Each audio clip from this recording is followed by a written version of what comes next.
Welcome to the You Are a Force podcast channel, your go-to space for real stories, fearless dreams, and unstoppable women rewriting the rules. And the force behind this podcast. Here is your host, Binoli Botadara.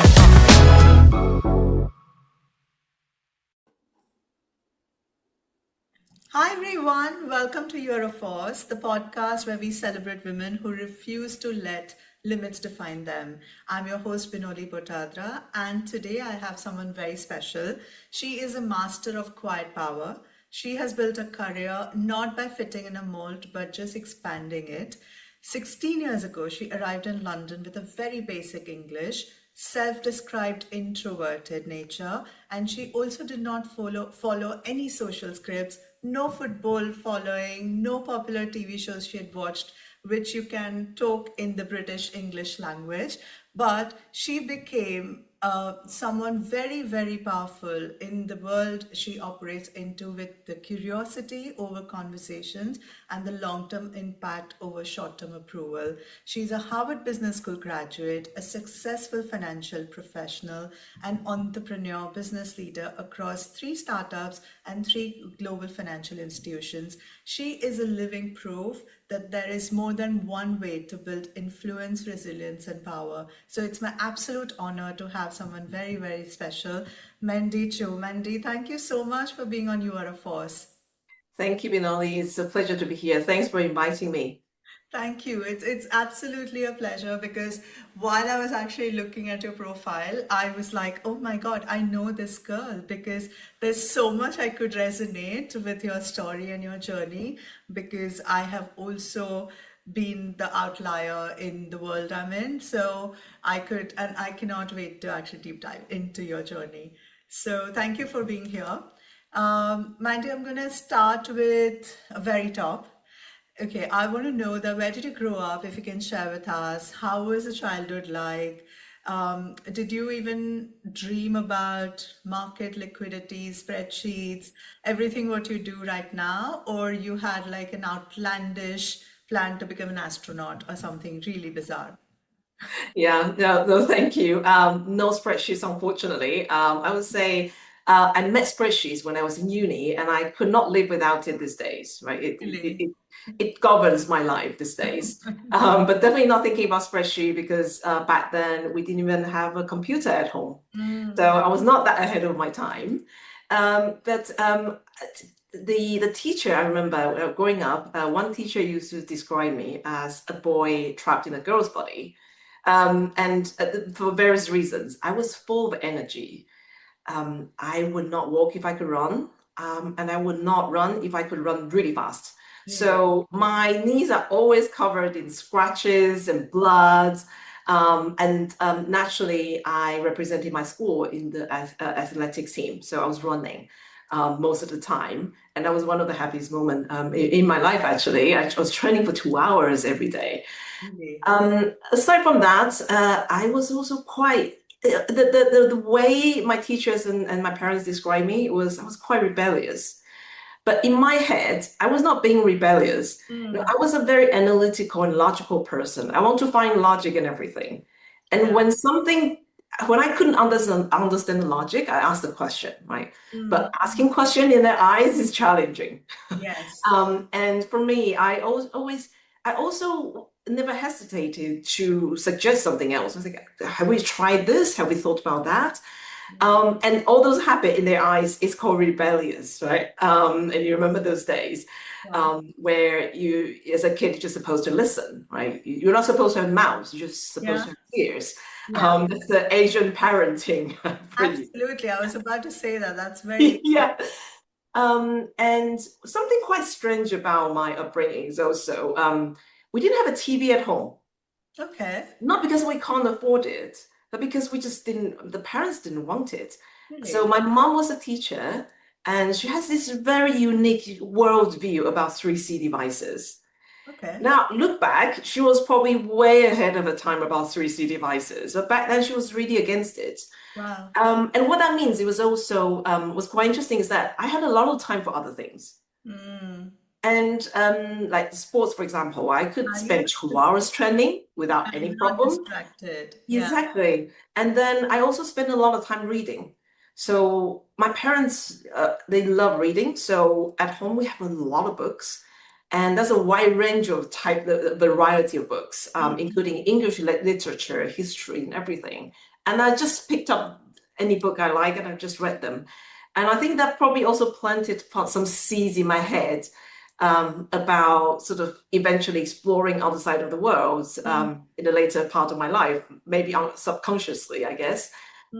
So that and all those little annoying habits and characters in the eyes of my teachers and parents, I think they probably prepare me to eventually face a sort of tough world in the financial industry. Yeah, because sometimes, what our childhood actually shapes us, not sometimes, most of the times, it shapes us who we are today. But also, I believe that all the small choices you made at that time, just, choosing sports over TV or reading over, doing something really random, I think that just makes you very disciplined about a lot of stuff and maybe more than anything, resilient. I also did everything which is not given in the book. I come from a business family, did not join my dad's business.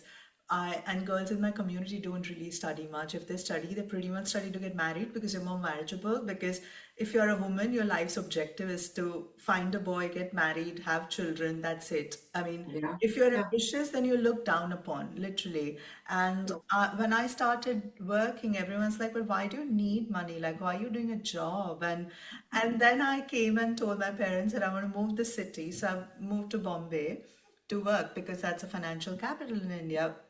And everyone's like, "But why?" Including my father. He didn't support me, he didn't allow me. Only my mother stood by me. So, but I did not know how much and what all I was fighting, but all I knew was I'm going to do it because it feels right to me. Yeah, No yeah. matter, And I'm glad you pursued, right? yeah, no matter. When I was young, I also had an aunt who'd call me and talk at me for an hour saying, you should marry a teacher, right? Or you should become a teacher and maybe marry another teacher or a civil servant, because that's Right. how you have stability in life. And I was like, Yeah. like I said, I was very rebellious. And at the time I was like, no, I don't want that. I want to work. And then she said, but why do you want to do that? Yeah, exactly. And remember, she also said like, but who is gonna cook? And I said, Yeah. oh, just marry a guy who can cook. Oh And my she laughed at me. It's like, yeah, good luck with that.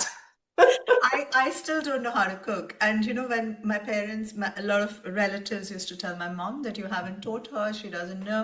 My mom is like, it's okay, I'll send the cook with her. Don't worry about it. And she'll learn whatever, and she'll otherwise find a husband who knows how to cook. So I think my mother especially has always been ahead of the time. So I, Yeah. I can I definitely owe it to her, everything I've done so far.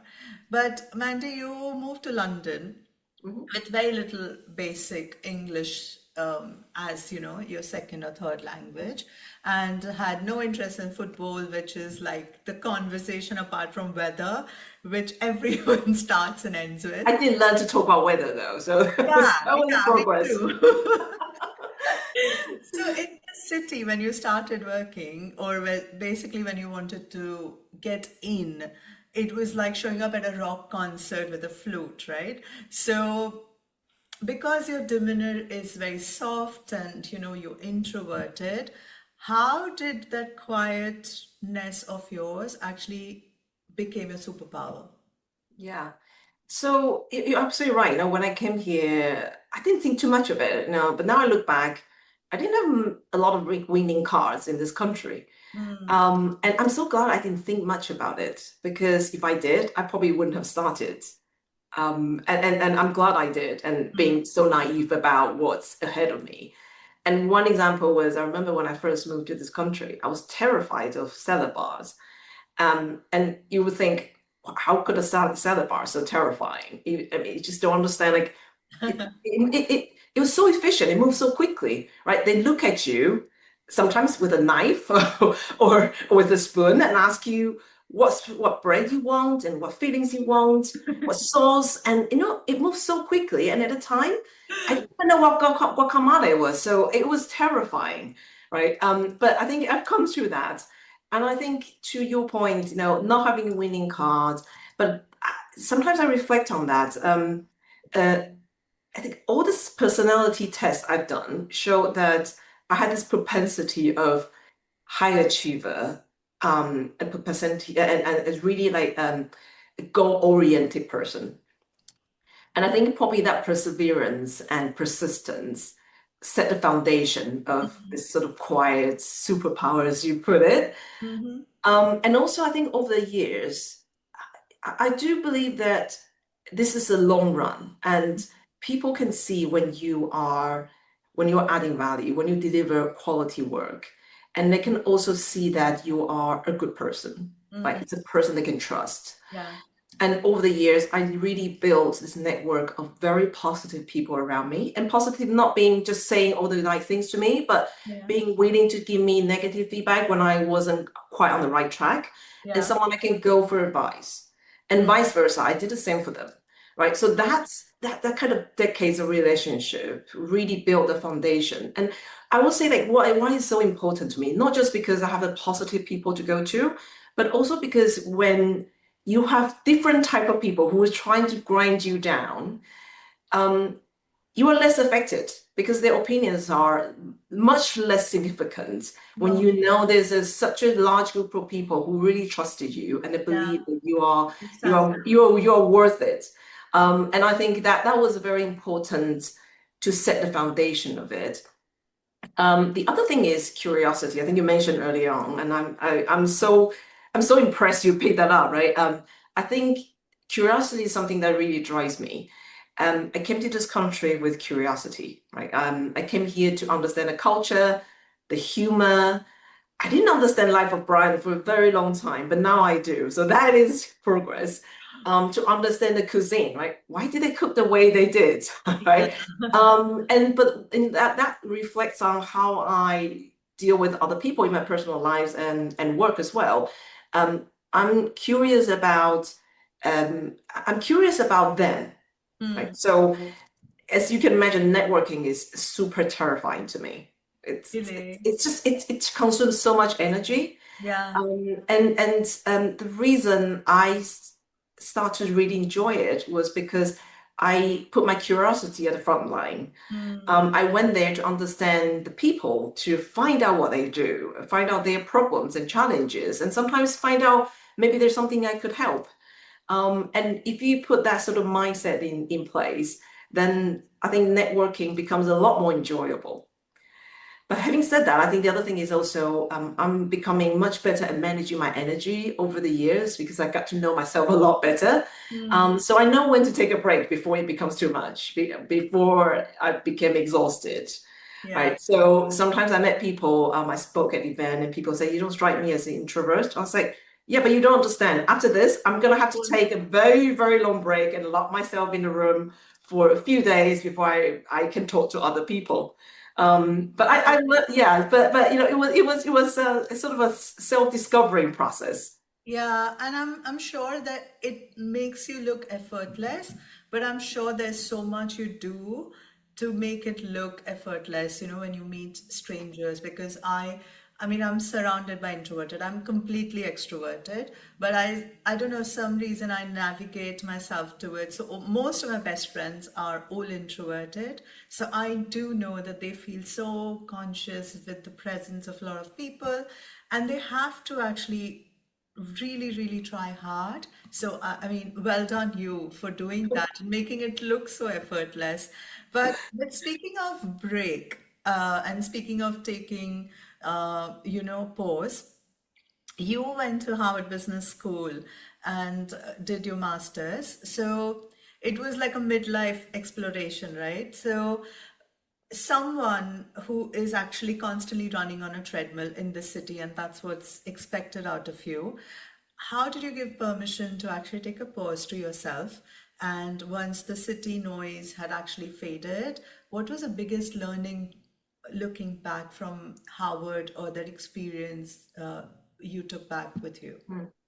I love how you call that midlife exploration. We can very much call that midlife crisis, which we don't talk enough about at work and career. But to summarize it, what got me started, and I have to be very honest, it was naivety. I did not realize how much work that is, right? But the reason I applied was exactly like you said.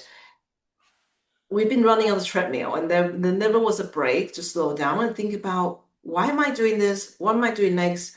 What is it that I want to be, right?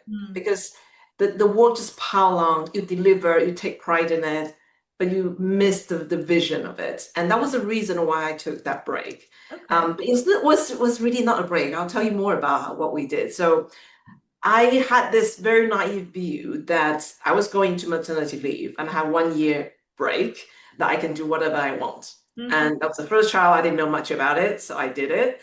I literally applied when I was heavily pregnant. Really? Wow. But then what happened was I was hesitating. I was like, can I really do this? Because then I received the offer. And I'm like, can I do this? And my husband, literally, he just wired the money, so I had no point of return. Oh my He God. just sent it. I'm like, no, I'm still thinking. And then it started, right? So I was a new mom, and I just started this new program, it was an extremely challenging program. I think for those who don't know about it, Harvard Business School was very famous for cold calling and case study. And you can imagine a bunch of high achievers in the room going through these case studies. And even if you want to take a back seat thinking, I don't want any attention today, I'm tired, you get cold called. And they record it. Not they didn't record what you say, but they record your participation of it. And if you don't participate, they do take a very, very solid stance of the situation, right? And so naturally you can expect a lot of intellectual stimulation, because it's called general management program. And it's for very senior people across the world, across different industries. So through that we also heard a lot of very regional ideas, which is fantastic. All the things that you would expect from a business school and high achievers, absolutely. But what I walk away from that was not just that, because that was expected. What I walk away from that was just so much humanity across the board that I did not expect. Because you think the high achievers, we all just want to come on top of the class. We want to be the smartest in the room. And that's just not what it was. The level of support that everyone offered to each other, that really add to the list of list of positive people around my life. And because we got to know each other so well, we also see what goes underneath that, underneath that glamorous facade. The humanity, how vulnerable people are willing to be, and how empathetic they're willing to be. And I think that was what really strikes me. And I did not expect that, but that was the best thing I took away. We also had a lot of fun. Like I said, it's super challenging. I remember we went back at some point, we call that capstone, to replicate exactly how the usual program is like. And I remember it was like 10 hours of class / self-study. And on top of that, a small group study, because you just don't have enough time to study yourself. And you need that small group, and you need that very quick stimulation. And so we were in the middle of that after dinner, and then people barged in with ridiculous amount of alcohol while we're in the middle of studying. We're like, no, guys, we're still studying. So can you just hold off? And they're like, yeah, you'll be fine. So they join in the discussion again with a tremendous amount of alcohol. And then other people heard about this. There's a party going on, except they didn't hear that there was actually a study group going on. They came in, the group got bigger and bigger, and we had just had our own mini study group going on. And the following morning, it lasted until after midnight, and that happened every day. But the following morning, everyone woke up, show up in the classroom on time. And also that shows me the discipline of people the high achievers. It was the discipline that people really showed. So it's a boot camp, highly recommended. How long is the program for?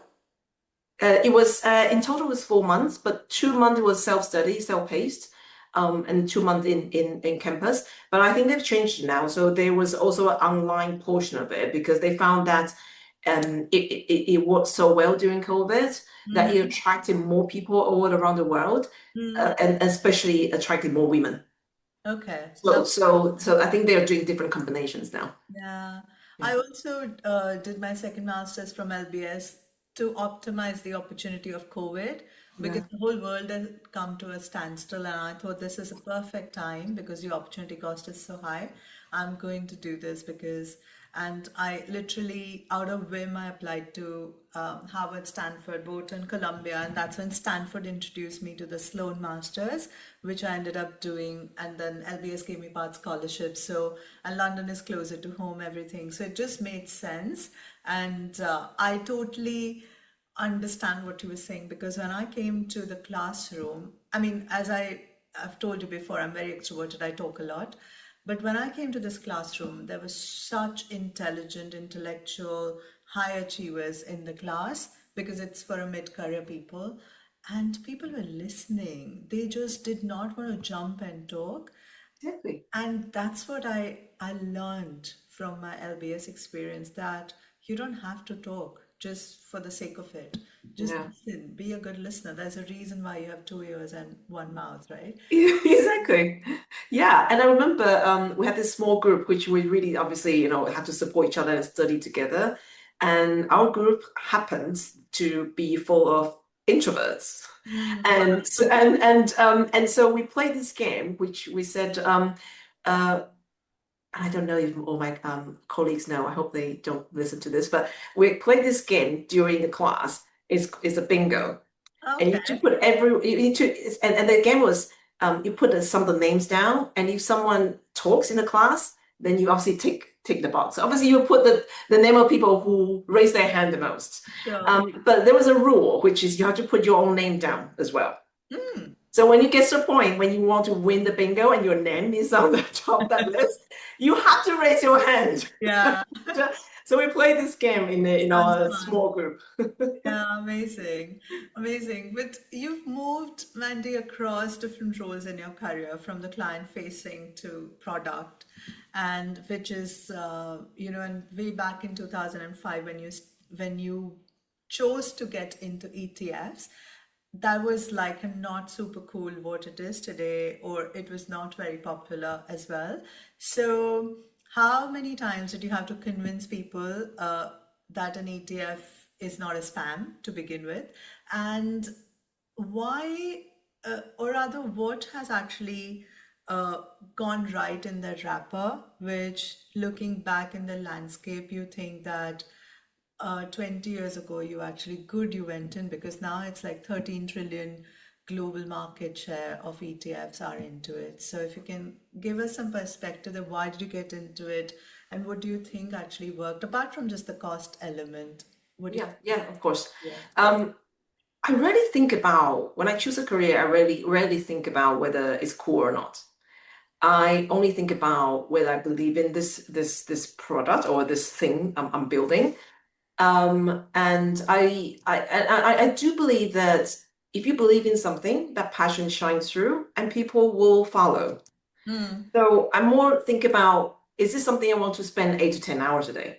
For me, that's important, right? Because I'm carving out valuable time I could spend with the people I really care about. And not that I don't care about my colleagues, but I'm really carving out the time that I can spend with my family and close friends. And I'm doing this, and it has to mean something for me. So that's important to me. And interesting, you mentioned the number 30 trillion, because when I joined, for a number of years after I joined as well, we got there's this guru in the industry called Debbie Fur. She was presenting her vision, and she said, "This industry is going to be 1 trillion one day," and everyone laughed at her, like, Are you "Come on!" serious? Oh, And today is 13, so she couldn't have been more right.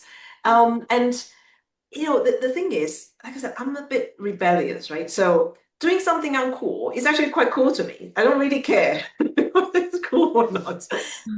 I going back to this, I came across ETFs very early in my career. I was a stockbroker back in Taiwan. And at the time, my company was also the pioneer of ETFs. Okay. So when I joined, it was a bull market. Everything everyone invested in is going up until one day the market crashed. There was a political event, the market crashed. Yeah. Myself included, I lost all my investment and I got a margin call. Wow. And so that was a time when I started to shift my mindset that investment doesn't need to be about adrenaline. It doesn't have to be exciting. You pick the way you like to invest and you sleep well. For me, that's more important than anything. That excitement doesn't drive me anymore, right? I'm still in financial markets. I'm still in sync with the market movements, but for my own personal investment, I just want to be peaceful. And so that's why I really believe in ETFs. And like you say, it was not easy to convince people in the early days because there was structured products, there was subprime, there was all sort of other cool things, super complicated things to show how smart we are. And you bring this thing that's super simple. I'm like, why would I need this? Yeah. But I genuinely just believe that this provides a solution to the industry and to the ecosystem. And when financial crisis hit, suddenly people realize that actually simplicity is the best. Like something that's so transparent, something that offers very easy access to an underlying like gold and now Bitcoin. It adds a lot of value to the system, and also it democratizes investments because a lot of investment used to be difficult to access for retail investors, or it might be easy to access but comes at a huge price premium that they are not aware of. And with ETFs, suddenly everyone is a level playing field. So that's why I really believe in it. And now you can also use it to deliver active strategies, for example, right? So what do you mean it's not cool? It's a cool thing. But looking into next, I still believe that it's going to dominate, right? If you look at the percentage of market share of ETF, it's still relatively small in the asset management industry. It is. Despite all the beliefs, all the people pushing for it, it's still relatively small. And so I do believe it'll still grow. But on the flip side, I think it's not without its challenges. You see all this tokenization that's coming in, which is offering very similar solution that ETF was offering in early days. So I'm really watching that very closely. I don't believe it's a stage that is going to take over ETFs yet, because there was a lot of other elements that need to be in place, like the regulation, for example, right? ETF is heavily regulated. That's why people are so comfortable with it. But I do believe that coming one day, there will be a time when it becomes a credible threat, potentially. Yeah, because as the industry also evolved, because tokenization is not something which has a blueprint. So everyone is learning, everyone is evolving at the same time, how it's actually getting accepted. But it's interesting you're talking about your investment and how you lost money and you came back. So today, if I were to give you $1 million for me, or rather my money, how would you invest? Or maybe I can give you a gift hypothetically. I give you $1 million. How would you allocate it today, looking through the landscape of the lenses, through all assets and wrappers? What would be your ideal portfolio look like? Yeah. You know what? I'm very boring in the way I allocate my portfolio. And I think, of course, this is not investment advice, just to put it out there before we start. I think your portfolio needs to reflect also your personality and your investment personality. And I've seen various ways of doing this. And certainly for my way, I always kept it very simple. I always have a very balanced, like index tracking type of funds as the majority of my portfolio. And even when I identify a trend, I invest in it as a thematic kind of investment. So, for example, robotic technology in the early days, AI.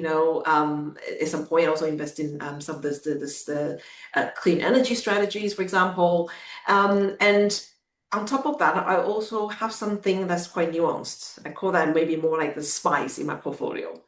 right? So it's not all boring. It's just very steady. I sleep tight, that's all. I always have a bit of a portion where I look at my portfolio and I say, okay, this is the amount of money I can afford to lose completely. Okay, and then what do I put it in? And I always put it in more nuanced asset classes. Now, I wouldn't call commodity as one that I would lose completely, but I always have commodity in my portfolio. So gold is always in my portfolio. No matter what happens, it's always in my portfolio. And nowadays, of course, with the rise of crypto, I also have crypto in my portfolio. I put the amount that I could afford to lose completely in there. Also invest in it for my kids' tuition eventually. He's still very. But you have Bitcoin or Ethereum or the bottommost? So I also do something very similar. And again, need to be careful. This is not investment advice. I invest in the major ones to start with. Majority of my crypto is usually the major ones. And then I will put some spice in there, right? Something that's the rising star to complement it. Just to give a bit of a kick in the portfolio. Great. So you have index funds, you have commodities, you have crypto, you have some, ETFs and some structured funds as well, right? So basically diversifying. It's very balanced. So, I invest my portfolio the way I suggest other people. I would say advice because we don't advise, but when people look at their portfolio, and I always that's the way I would usually approach it. Yeah, no, fair enough. And speaking of that, you also are an entrepreneur and you've invested into startups as well. So I want to know that when you actually pick companies to invest into and the entire entrepreneurial, experience of yours, can you talk about what these companies are and what are the three non-negotiable rules or non-negotiable elements before you invest into any company you watch out for? Yeah, three things is so hard. I'll give like a very high level sort of thought process. I'm a very analytical person, so I'm excited about ratios. So of course I look at all those ratios you can think about. But I think more importantly, I do look at the characters of the people leading the business. Because that culture is widespread. It affects how people react, how people behave, and eventually, I believe, the share price of a company. So for me, it's always a very important thing. And also, when I join a company, I like to know the character of the people leading the business. That's they could be in the right business, but if it's not the right character, then the result is not going to be very appealing. So that's always important to me. Something really important to me is also the macro environment. The business could have something really interesting, but if the macro environment is not supporting that, then none of that is going to happen. None of that is going to come to fruition, even if you're right about it. The other thing I also look at is now maybe you're right about this business and the environment. The next thing is how do you invest? Because you can be right, but still lose money, right? So I look at the way to invest in it. Is it directly invest in it, or do I invest in the product, or do I invest in directly in a certain way? And I always look at that. And of course, now to the extent that you have a tax efficient account like an ISA, of course you want to utilize that. So I'm really trying to, after I have a view, of course, I'm always trying to maximize the outcome of it. And then the next is how much do we invest, right? That goes back to the last question, is how do you allocate it in your own portfolio? Yeah, no, I totally agree because I think something is about numbers and also something is about the gut feel. And the gut feel comes with the people who you trust if you were to actually sit on an island with just them, I totally believe in energy and vibration. And if I do not feel right about that person, no matter what opportunities they give me, I just run away because I do not want to engage with that person. But very few people actually have that sort of risk-taking appetite that at any point in time they can start over. Not everyone can do it. Like how you took a break to study, not a break, but yeah, you took a pause to actually study. I left my career in India, came to the UK and restarted literally. I was a star in India. I was doing so well. And after coming to London, I had to knock every door. I'm not a white British man, so there comes, you know how it is. I mean, you're the only woman in like a room of 20 men, the all white and whatnot. So it was more difficult than I ever thought it would be. And so I get it why people, especially women, do not want to take risk. But what, according to you, is actually the reason, and what can you do to overcome that? Because Warren Buffett says that the most important investment you can make is in yourself. So how do you think that is actually relevant more even today? Yeah, so I very often think of my career almost the way I think of a portfolio, and I put my personality into that. So, I have obviously I've worked with a lot of entrepreneurs in my life. So when I think of risk taking, it was nothing compared to them. I really admire how much risk they put themselves in that position, financially, personally, they work extremely hard. And I'm not like that, but I do like to take risks. And so the way I reflect on myself and then myself as a portfolio is that I have this basic risk-free portfolio, the part of the portfolio, and I have the growth part. And then I have the spice, like I said. So we always joke about this in the family because my husband is a professor, so the job is relatively secure, and I always call him my risk-free assets in my portfolio, because at least we won't be on the streets with it. And I call myself as the growth part of the portfolio, right? And working in finance is not without risk to your career, because it's so fast moving. But having said that, it could be also very rewarding when you do something right. But I don't stop there. No matter what I do, I always carve out some time on something else that's completely irrelevant. So that's the spice I was talking about. So years ago, when I was still in State Street Global Advisors and I was heading up the ETF product team, and that's all I did day in, day out. I spent some time and some money in a blockchain course because I could see that was coming. It was still very early stage, and I could see that how that could revolutionize the industries and also financial industry. I could see how that could replace some of the functions and how that could make certain things a lot more efficient. And so I was quite stimulated by that. And so I carved out some time to do that, thinking this will be a good sort of knowledge to have in the future.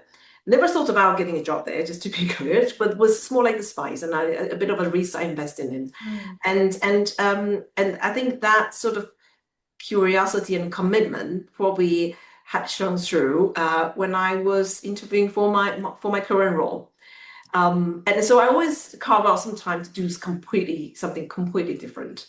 And it was like last year, for example, actually, or 2 years ago, I carved out some time to become a qualified coach, for example, just because I was curious. And I had a coach in my life, and so I thought, why don't I become one? Let's see how that goes. And I really enjoyed it. And I would say obviously it's not a job for me, but I would say I find it extremely rewarding already coaching people.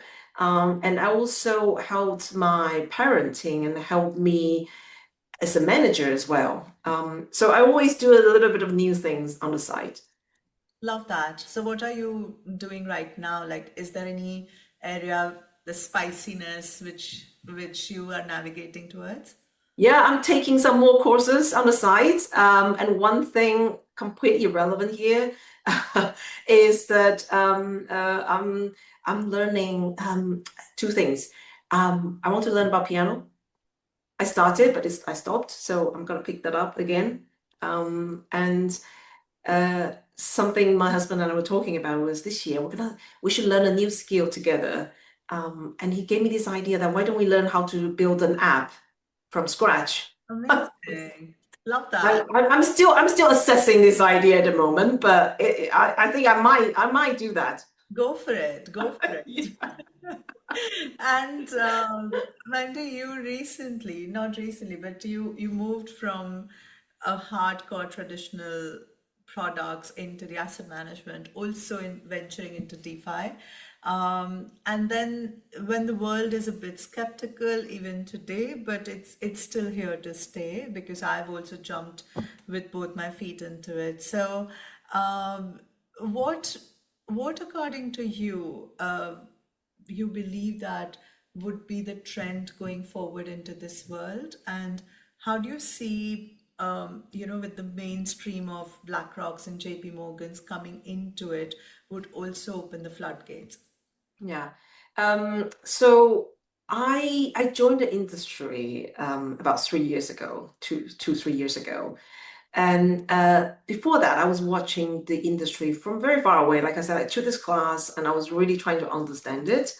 And when the FTX collapse happened, Mm, I looked at it and I thought, you know what? I think if this didn't kill crypto, it mm, is definitely staying. And that's when I started to think more serious about it. mm. And I joined at the deep end of crypto winter. It was 2023 when nobody wanted to touch crypto. Yeah. And my thought was, first of all, FTX didn't kill it, so it's staying. I'm pretty sure. I've been to many financial crises, so I have sort of a degree of confidence that this is staying. And at the same time, if this doesn't work out, I can always go back to what I was doing. So I Mm, don't see like how much risk there was, in the process of fulfilling my own curiosity. yeah. And I do appreciate the skepticism of it Mm, because over the years there were some bad behaviors, right? But there was also bad behaviors in the financial industry. So this is human nature. This is not industry specific, but because it was so nuanced, it created space for people to be able to take advantage of it. mm, Unfortunately, and some people did. But I would say it, I think the efficiency of blockchain is there. You can see the mainstream asset managers and financial institutions all jump into that, like you said, and it says something about it, yeah. right? And there's so much development that's still going. It started with a tokenized money market fund and private credits. It's been going really well, but it doesn't stop there. I'm really looking forward to that applying more and more to bonds and other asset classes when the ecosystem is ready. Mm-hmm. And I can totally, like I said, I can appreciate that sort of skepticism. Mm, But think about it as almost like you're investing in Tesla before Tesla produced the first car. And why did you do that? Maybe you invest, maybe you pre-order the car because you believe in it. Maybe you invest in the company because you believe in it. And this is about that. And crypto, like I said, it's here to stay. It is an integral part of the blockchain yeah. networks, right? Yeah. It's not well, I shouldn't say it's not a scam because I shouldn't have a very sort of a overarching comment on that. You do need to do your due diligence. But for the ones that's operating, the crypto is integral part of that to make sure that blockchain works, right? It is not just a sentiment-driven price, even though sentiment plays a part in it, just like Yeah. it plays a part in any investment. Absolutely. Absolutely. Because what happens in the backdrop is not something what we understand. Otherwise, also, when I go and tap my card to buy a coffee, what happens in the backdrop from my bank account to the vendor, I don't even care. So I think I understand people want to understand everything, but there's so much we don't need to know and get. Exactly. Yeah. It's like, we use the internet, but do you really know how the speeds came about? Absolutely. You just care about the speed. You don't care if it's 3G, 4G, or 5G. This not that important. And the way we also look at it is when blockchain technology is really integrated, it's invisible. You couldn't even tell it's on the back end of it. You just Yeah. enjoy the outcome of it.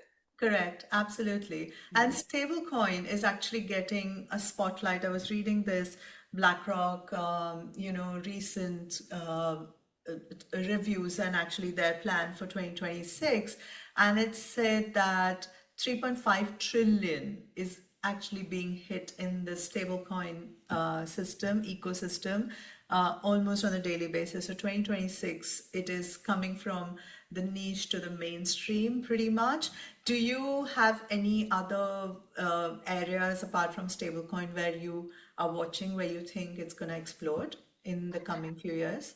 Yeah, stablecoin and tokenization, as I mentioned earlier. And I would always say that this industry is shifting very, very swiftly. In the past, you used to have TradFi and DeFi, and it was almost like one or the other, and they are against each other, right? If you TradFi, they look down upon the DeFi look at TradFi, thinking it's just establishment. We're here to revolutionize it. We're here to take over. But over the last few years, I see a lot more collaboration. And I think part of that was both sides coming to appreciate that we need to work together. This sort of contradiction, this kind of conflict is not necessary. It will only grow if we work together. And I think there was a very general understanding of that, and it's reflected on all the behaviors and the partnerships you can see. Part of that was also regulation that's really worth watching. You can see how quickly quickly it's shifting. In the UK, you also have the crypto roadmap that's coming into effect in 2027 next year. But that means the majority of the talks would happen this year. And in Europe, you have MiCA, right? And all that is going to shape how crypto industry move into the regulated world and how the traditional finance companies offer crypto-related services, crypto and obviously digital assets-related services. Right, right. And AI also has a very important role to play because AI is getting faster, cheaper, more confident almost every single day. And McKinsey's report says that 88% of the organizations have already executed AI into their daily routines to actually, reduce the workflows. But I want to ask you that how do you see AI sitting alongside the human beings to actually see 5 years down the line? How do you think the AI will help or sit alongside to actually help people make better decisions, maybe robo advisors, because humans panic and AI doesn't panic. So where do you see AI and humans fit together in the world of finance? Yeah, I do use AI a lot these days. It's like a tool, a co-pilot, a friend in the sense that you can ask AI questions that either you think that your friend might come back too late, or your friend might hesitate to say. And because I use AI so much, the tool also knows so much about me, right? So, for example, today I asked my AI friend I said, you already know so much about me. What do you think is useful? What's a useful story to talk about, right? And just to be clear, all the stories are the real stories. It's not made up stories. AI did not come up with the stories, but it did remind me that you did this and that, and that could be very interesting to share, right? And I think at work, we also use AI a lot, of course. And sometimes I think of AI almost as a very, very smart intern, right? It's much smarter than me. It's full of potential, but it's inexperienced, right? It needs training. And even after training, you delegate. Sometimes things still it still needs a bit of monitoring. You can't just leave it. The training is ongoing. It never stops. Right? And then more specific about AI, not about interns, is that AI sometimes it can be a bit lazy. For example, you ask for a book summary, and sometimes it reads 3 chapters and tells you with confidence that this is what the book is about. But it's actually not the whole picture. So you still need to do your own due diligence, and I think that's still important. And at work, I also joke about this because at work, in my job, we deal a lot about regulatory ambiguity. Taking Brexit as an example, right? Throughout the process, AI would not have been able to solve this problem because there was uncertainty, there was ambiguity, there were rumors, whispers, chat behind a closed door, and AI just can't cope with that. So I always tell my team when they were frustrated by those regulatory uncertainties or sort of uncertainty in industry. And I said to them, like, you should be very happy about this because that means job security. AI could not possibly have done this or understood this or analyzed this for you. So that's job security for you.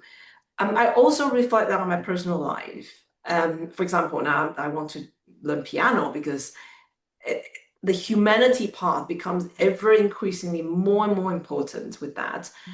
Is also reflecting in my kids' clubs. So I chose singing, musical, and sports, rugby, all the things that AI could. I don't know if AI or robot can replace them, but not in the way that people would appreciate. Yeah, I agree totally. And Mandy, you have pivoted in different areas, tried, experimented. What is a one failure in your personal professional life you went through, which literally broke you at that point in time, but in the hindsight, you think that you're grateful that it happened, and what was the learning? Well, someone said this before, and I'm gonna requote it here. He or she said, "I've made so many mistakes. I've learned so many mistakes. I'm thinking about making more." Love And that. and I'll add to that, hopefully not the same mistake, because otherwise you're not really learning from your mistakes. And I think there's just so many mistakes I've made for sure. The first job I had out of uni was a sales role.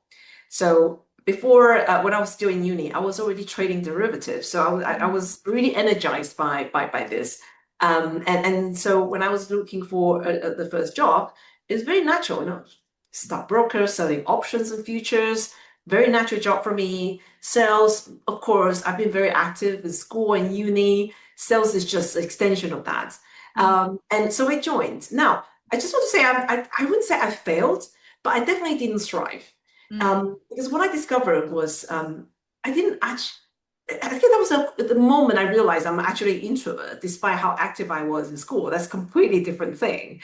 And I think that sort of social activities that requires as a salesperson, it doesn't drive me. In fact, it made me really tired. And so I did find my way to get by strategically.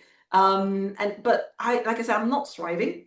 And throughout the process, it was really also really helpful. Someone who I constantly engaged with because he was structuring all the structured products, and I was really curious about it. I was asking him questions and taking to clients to sell the structured products. And then he said, "You know what? You don't strike me as a salesperson. You're more like an analyst." And that really, many things I learned from this. And number one, you just don't know until you do it. Yeah. So when people said, "I don't know if I should make this change," I was like, you clearly are thinking about it. You're clearly quite motivated by it, and you only know by doing it. Yeah.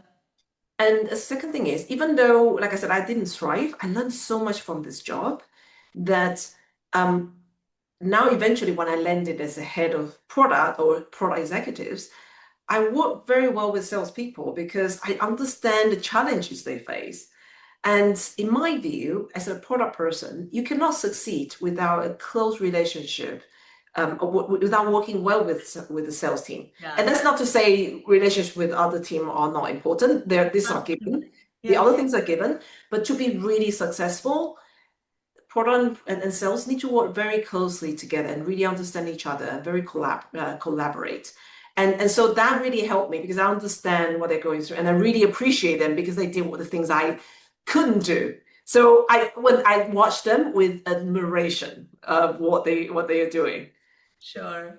And what's one piece of advice if you were to give it to all the listeners who are listening today? Oh, only one.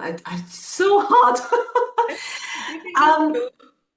okay, I'll try. So I think I'll probably share some of the observations. Being a coach for some time now. I think number one, when you're given a spotlight, no matter how uncomfortable you are, when you're given a spotlight, you need to know you are given the spotlight not because you're lucky, but because you have earned it. I've heard so many people say, "Oh, I hate the spotlight." But what I'm hearing really is someone has, in my career, made me think I don't deserve it. right? But why is it on you? Because you have earned it. So I would say, I would say stay there and shine. And more importantly, take the spotlight and think about how you can create impact from that. Oh my God, I love it because I can relate to that. And especially women, they just feel that, someone has done a favor to them, someone has been kind to them. You go and ask any woman, what's the reason behind your success? Try this. I've tried this on like 100 women and 100 men. You ask a man that, what's the reason behind your success story? And 99% they would say, oh, it's me. I worked very hard. I was this, I was that, I. And you go and ask the same question to a woman, she will always say that, oh, I was very blessed to have amazing parents, and then my neighbor and my dog and my husband and whatever. So everyone around her sort of, she is grateful that they contributed in her success, but it's just the men think that, they've just done it. So especially when women get the spotlight, they feel that they don't belong there. So I think it's very, very great note to end the conversation on that. Just stay there and just shine. Don't shrink. So Yeah. no, amazing. And have impact. Have impact and create an Yeah. impact. Yeah. Yeah. No, absolutely. And on that note, Mandy, before I let you go, I'm just going to ask very quick rapid fire questions. So whatever comes to your mind, just bring it on. What's the best piece of advice you ever received? Oh, so it was years ago, and I was really struggling with my career because I feel like I'm doing better than ever. How come I've not been promoted? And this person told me that, have you thought about what have taken you here will not get you there? Have you thought about whether what you're good at is becoming a hurdle to your next move? Amazing, amazing. And that was my opening in my LBS class. The lady called Armenia Ibarra, she's a professor of OB. Her opening line was this, that what got you here will not get you there. And that's why you guys are here. So I love that advice. If you were to meet 16 years old Wendy today, what would you tell her? Oh, maybe two things. First of all, never give up on sports because I did for a number of years and I really regret it in my life. Second thing is, success is really not linear. It comes with detours, and it's a bit like playing a video game like Super Mario. Sometimes you need to hit your head with a brick before you grow, and embrace those challenges, because when you hit the challenge, that means you are about to have a big break, and don't give up at that point. What does success mean to you today? It's about the people around me. Do I have a bunch of people I trust? Do I have a people who are willing to be with me in the journey? Yeah, yeah. A book you love and you believe everyone should read. Oh, I think I'm gonna answer slower now, so you don't you don't ask me something I can't think of. One book that comes to my mind is called Atomic Habits, and I think a lot of people have read it. I have And I read it twice. And I know a lot of people know about the book, but they didn't read the book. I would really recommend you read a book, because looking at the summary and the bullet points is not enough. no. It goes so deep into how I build my habits, whether it's sports, work, my daily routine. It really changed my mindset when it comes to that. So I really recommend people reading it, not read a summary, but read it. So what is that one habit which outsides the impact on your career? Oh, one habit.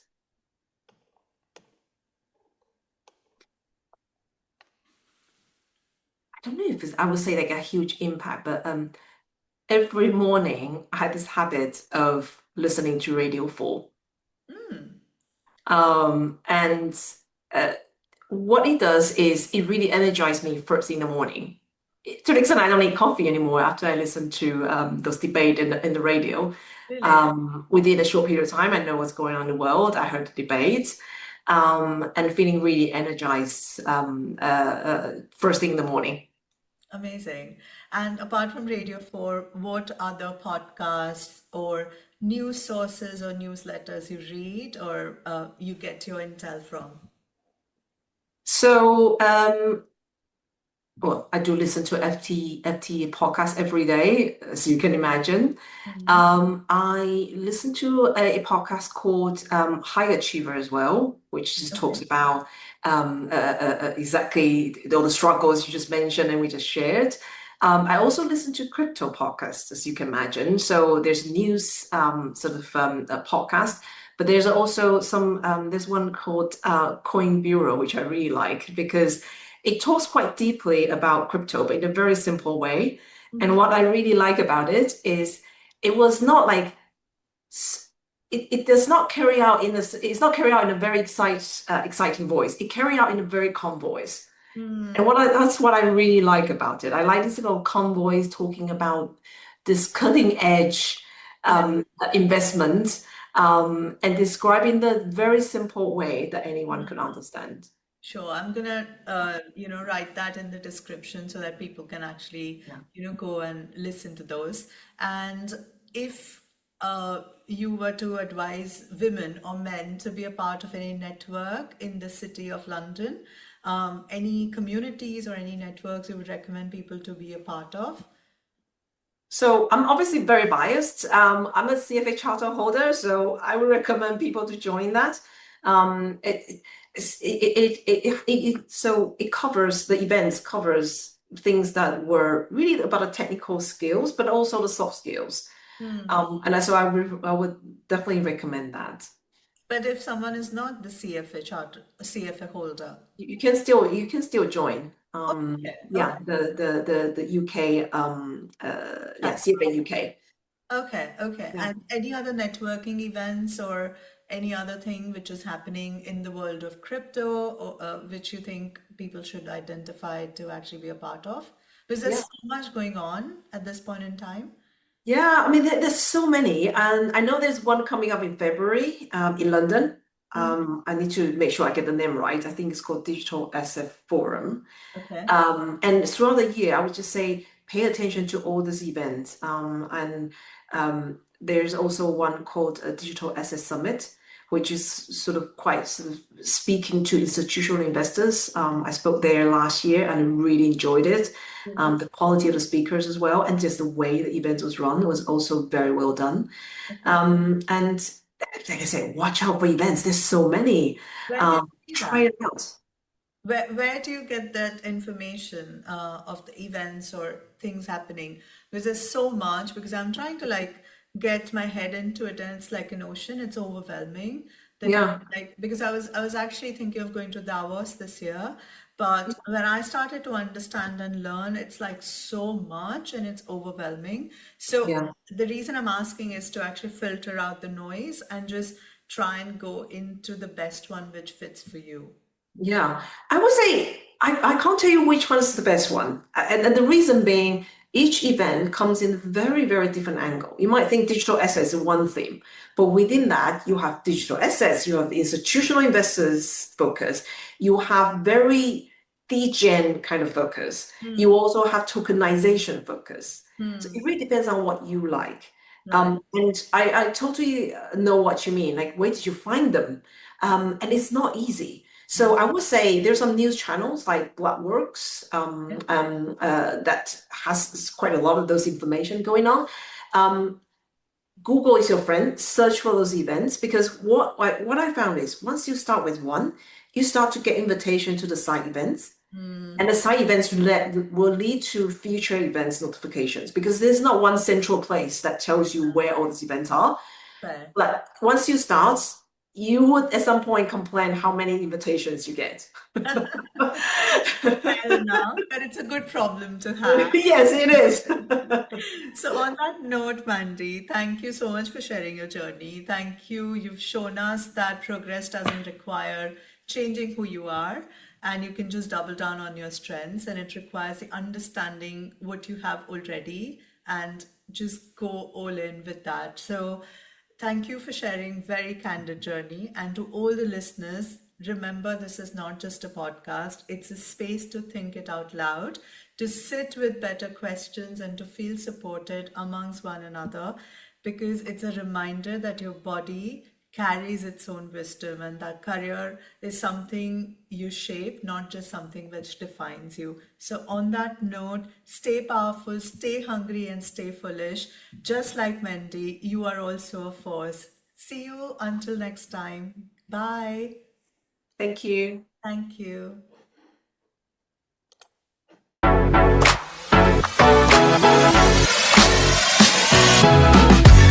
Thank you for listening to You Are a Force.